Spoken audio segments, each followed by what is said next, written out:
I was taught this by the Christian faith too, and here is why I have an issue with that. You seem like someone who has an extremely big heart for other people, and you want to be kind to everyone, and you want to feel at peace with the things that may have happened to you. And I was in the exact same boat, but that also left me vulnerable to being a victim again and again and again, and I was. I think the trick to forgiveness is not telling the other person what you did was okay, because it's not. And they shouldn't think it's okay.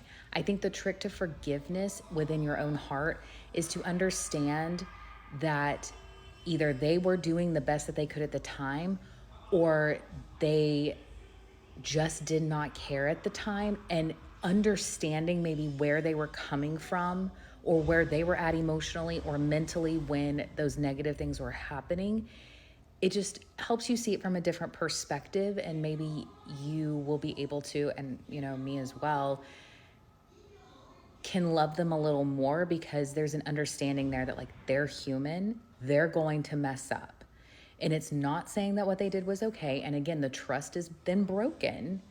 And that doesn't mean that you have to be their friend anymore. If it's a family member, you absolutely do not need to continue to have a relationship with them. I don't believe that at all.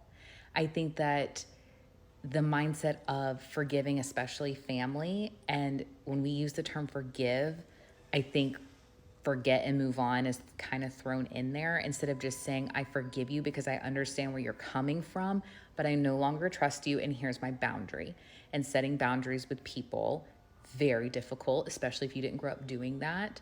But here's my boundary, and I'm sticking up for myself, and I'm not doing this because I haven't forgiven you. I'm doing this because I do not trust you anymore, and I'm doing this to protect myself at this point. And that's the most loving thing that I can do for me and you, because it's not very loving to continue allowing someone to harm you or to harm someone else. The most loving thing is to get away from the harm and not put yourself back in that position.